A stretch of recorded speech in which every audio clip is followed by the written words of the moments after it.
আসল নাম জন প্রকাশ রাও জানুমালা, পরিচিত জনি লিভার নামে। বলিউডের সিনেমার কিংবদন্তি কমেডিয়ান তিনি। অভিনেতা কৌতুক শিল্পী হিসেবে পরিচিতি মিললেও পড়াশোনা বেশি দূর করতে পারেননি জনি। সপ্তম শ্রেণীতে পড়ার সময় স্কুল ছাড়তে হয়েছিল তাকে। মদে আসক্ত বাবার সঙ্গে শৈশব কাটানো মোটেও সুখের ছিল না জনির। এক সাক্ষাৎকারে জীবনের সেই সংগ্রামী দিনগুলোর কথাই প্রকাশ করেছিলেন ভারতের খ্যাতিমান এই কমেডিয়ান। হকারি থেকে বলিউডের কিংবদন্তি কমেডিয়ান হওয়া সেই জনি লিভারের জীবনের নানা অজানা তথ্য নিয়েই থাকছে আজকের প্রতিবেদন, এবং আপনাদের সঙ্গে আছি আমি মামুনুর রহমান।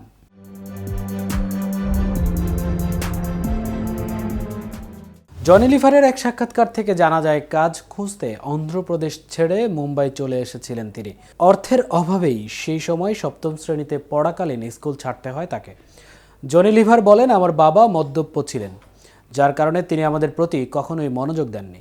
তবে আমার বড় জেঠু আমাদের টাকা দিতেন, স্কুলের টাকা এবং রেশন। তাই কিছুদিন পর আমি বিরক্ত হয়ে স্কুল ছেড়ে দিলাম। স্কুল পড়ার সময় তিনি অনেক ভালোবাসা পেয়েছেন বলে জানান জনি। বলেন, শিক্ষকরা ভীষণ ভালোবাসতেন, সবাইকে নকল করতাম। আমার ক্লাস শিক্ষক দময়ন্তী ভীষণ ভালোবাসতেন। আমি স্কুল ছেড়ে দিলে উনি আমার খোঁজ খবর নিতেন। আমি যাতে স্কুলে যাই সেজন্য স্কুলের বেতন, জামা কাপড় কিনে দিতে চেয়েছিলেন। আমার সঙ্গে ওনার এখনও যোগাযোগ রয়েছে। স্কুল ছাড়ার পর মুম্বাইয়ের রাস্তায় হকারি করে কলম বেচতেন জনি। আবার তারকাদের ডায়লগ, নাচ নকল করে রোজগার করতেন। জানা যায়, হিন্দুস্তান ইউনিলিভার কোম্পানির এক অনুষ্ঠানে নকল করে কৌতুক অভিনয় করে সবার মন জিতেছিলেন জনি। সেখান থেকেই চলচ্চিত্র সংশ্লিষ্টদের নজরে পড়েন। এর পরের গল্প মোটামুটি সবারই জানা। চলচ্চিত্রের নাম লিখিয়ে তিনি হয়ে ওঠেন বলিউডের অন্যতম সেরা কমেডিয়ানদের একজন। অসংখ্য সিনেমায় দক্ষতার সঙ্গে কাজ করে নিজেকে তিনি নিয়ে গেছেন অন্য এক উচ্চতায়। সন্তানদেরও গড়ে তুলেছেন নিজের মতো করে। জনি লিভার বলেন, বর্তমানে আমার 2 সন্তান, মেয়ে জেমি আর ছেলে জেসি।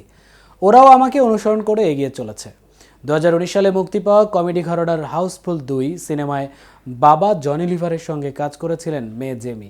সেই সিনেমায় কুনাল খেমু, নূপুর সেনন, সৌরভ শুক্লা, চাঙ্কি পান্ডে এবং রাজপাল যাদবের মতো অভিনেতারাও ছিলেন। এদিকে ভারতীয় রিপোর্ট অনুসারে তেলেগু সিনেমার পরিচিত মুখ ব্রহ্মানন্দম কান্নেগান্তি ভারতের সবচেয়ে বেশি সম্পদের মালিক। ব্রহ্মানন্দম তার অসাধারণ কমিক টাইমিংয়ের জন্য বিখ্যাত।